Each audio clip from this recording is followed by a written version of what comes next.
की आपल्यासोबत परळी नगर परिषदेचे माजी नगराध्यक्ष आहेत आणि परळी नगर परिषदेच्या लोकप्रिय नगराध्यक्षा पद्मश्रीताई बाजीरावजी धर्माधिकारी यांच्या मार्गदर्शनाखाली अनेक सामाजिक उपक्रम आणि धडाडीचे सुद्धा त्यांनी निर्णयसुद्धा घेतलेले आहेत आणि भैयाजींनीसुद्धा नगराध्यक्ष म्हणून या परळी शहराचं अगदी चांगल्या प्रकारे कामकाज पाहिलेलं आहे.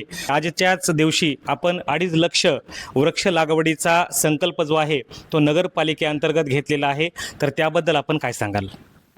साधारणतः 1.5 महिन्यांपूर्वी ग्लोबल विकास ट्रस्टचे संस्थापक आणि ज्यांना आपण जलदूत म्हणतो असे मयंक गांधी सरांनी नगर परिषद नगराध्यक्ष CO सगळे कर्मचारी आणि वृक्ष संवर्धन चळवळ यांना GVT शिरसाळा येथे बोलवलं आणि त्यांनी जो 25 लक्ष वृक्ष लागवडीचा संकल्प आम्हाला सांगितला आणि नगर परिषद यात किती वृक्ष लावेल आणि संगोपन करेल.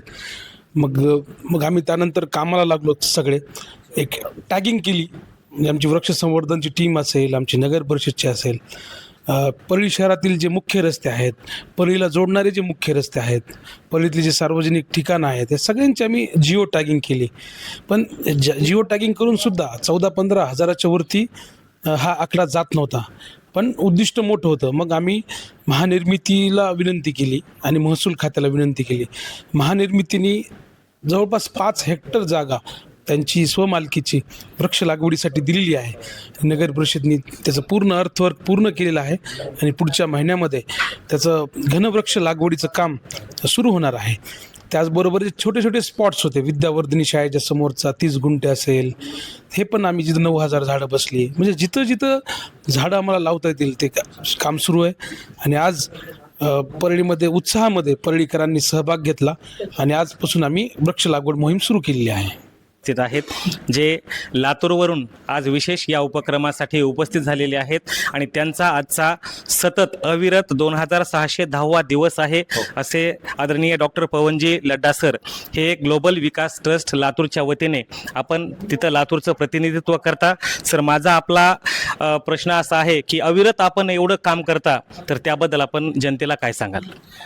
लातूर शहरामध्ये 2016ला रेल्वेनं पाणी आलं होतं, हे सगळ्यांना माहीत आहे. म्हणजे रेल्वेनं पाणी आलं म्हणजे लातूर हे दुष्काळी शहर आहे, जिथं पाण्याची कमतरता आहे. आणि आज लातूर शहर सावलीचं शहर आणि झाडांचं शहर म्हणून ओळखलं जातं.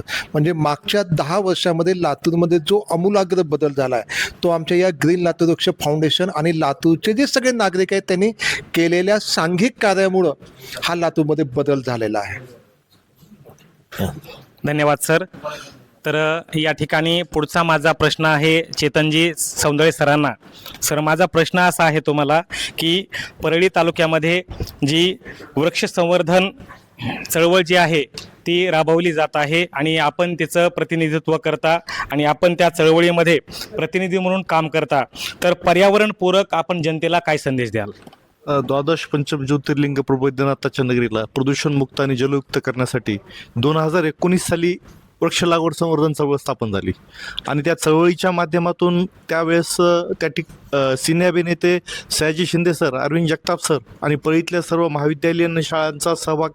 आणि यासहित माझ्या एकट्याचं ते काम नव्हतं, तर माझ्यासोबत माझे सर्व वृक्ष लागवड संवर्धन चळवळीतले सर्व पदाधिकारी आणि वृक्षप्रेमी यांचंही काम होतं. आणि या परळी शहरात जे प्रदूषण निर्माण झालेलं आहे ते कमी करण्याच्या दृष्टीनं आमची ही चळवळ कार्यरत आहे आणि ती पुढे कार्यरत राहणार आहे. धन्यवाद सर. आपण आमच्याशी संवाद साधल्याबद्दल आम्ही आपले आभारी आहोत. अतुल्य महाराष्ट्र न्यूज नेटवर्कसोबत मी आनंद तुपसमुद्रे, परळी, बीड.